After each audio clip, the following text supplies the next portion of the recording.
Tiểu sử Đức Giáo Hoàng Francisco. Ngày sinh và gia đình. Đức Giáo Hoàng Francisco, tên thật là Jorge Mario Bergoglio, sinh ngày 17 tháng 12 năm 1936 tại Buenos Aires, thủ đô của Argentina. Ngài là con cả trong một gia đình Công giáo, cha là ông Mario Bergoglio, một người gốc Ý đến từ vùng Piedmont, và mẹ là bà Regina Devoto, cũng có nguồn gốc Ý từ thành phố Torino.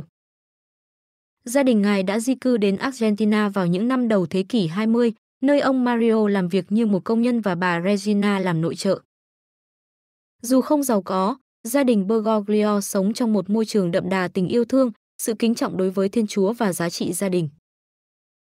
Lớn lên trong một gia đình yêu thương và chăm sóc nhau, Jorge Mario Bergoglio đã chứng kiến những khó khăn và nghịch cảnh mà người dân Argentina phải đối mặt, nhưng cũng được dạy dỗ về sự khiêm nhường và lòng từ bi. Những năm tháng thơ ấu của ngài đã tạo nền tảng vững chắc cho lòng thương người và ý thức về sự phục vụ mà sau này ngài sẽ thể hiện trong cuộc sống và triều đại của mình. Tuổi trẻ và quyết định theo Chúa. Mặc dù là con trai của một gia đình Công giáo, Jorge Mario Bergoglio không phải là người có ý định gia nhập dòng tên ngay từ đầu. Sau khi hoàn tất chương trình trung học tại Buenos Aires, ngài đã theo học ngành kỹ thuật hóa học tại một trường đại học địa phương. Tuy nhiên, trong suốt thời gian học đại học, ngài luôn cảm thấy một tiếng gọi mạnh mẽ từ bên trong, thúc giục ngài tìm đến con đường phục vụ Thiên Chúa. Vào năm 1958, khi chỉ mới 21 tuổi, Bergoglio quyết định gia nhập dòng tên. Quyết định này không phải là điều dễ dàng, vì gia đình ngài đã mong muốn ngài theo đuổi một sự nghiệp khác. Tuy nhiên, ngài đã kiên quyết rời bỏ công việc và cuộc sống vật chất để bắt đầu con đường linh mục. Sau khi gia nhập dòng tên, ngài đã tham gia vào các khóa huấn luyện khắt khe và học hỏi các giá trị của Thánh Ignatius Loyola, người sáng lập dòng tên. Học vấn và công tác giáo dục. Sau khi gia nhập dòng tên, Jorge Mario Bergoglio tiếp tục theo học thần học tại Buenos Aires và sau đó tại Chile. Thời gian này, ngài đã được đào tạo kỹ lưỡng về đức tin và đời sống tu hành.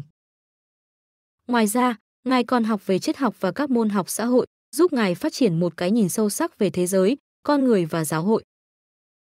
Trong những năm đầu của cuộc đời tu sĩ, Bergoglio đã sống và làm việc tại nhiều khu vực khác nhau ở Argentina và Chile.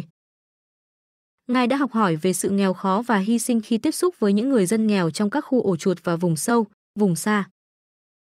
Đặc biệt, những năm tháng làm việc tại Buenos Aires đã giúp ngài hiểu được tầm quan trọng của sự phục vụ người nghèo và những người bị gạt ra ngoài xã hội. Điều này đã ảnh hưởng mạnh mẽ đến phương thức lãnh đạo của ngài sau này.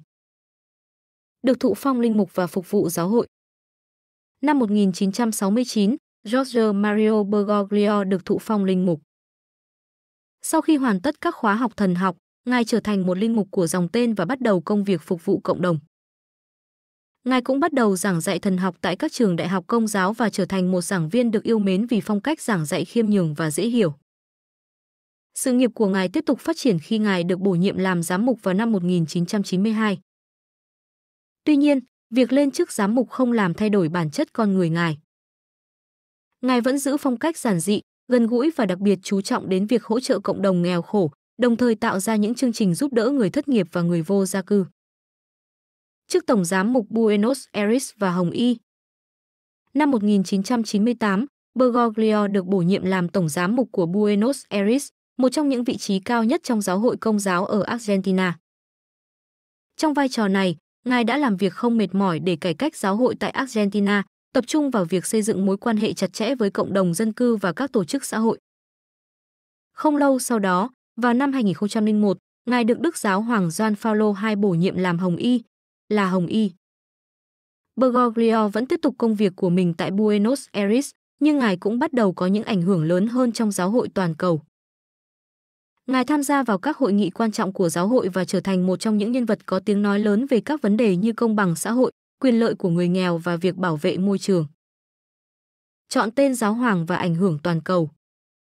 Ngày 13 tháng 3 năm 2013, sau khi Đức Giáo hoàng Biển Đức 16 bất ngờ từ chức, Hồng Y Bergoglio đã được chọn làm giáo hoàng mới, mang tên Francisco.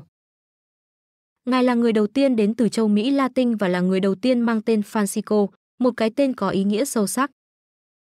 Thể hiện sự ngưỡng mộ của ngài đối với Thánh Francisco Assisi, người đã sống cuộc đời khiêm nhường và yêu thương người nghèo. Ngay từ những ngày đầu, Đức Giáo Hoàng Francisco đã gây ấn tượng mạnh mẽ với thế giới bằng phong cách lãnh đạo giản dị và khiêm tốn.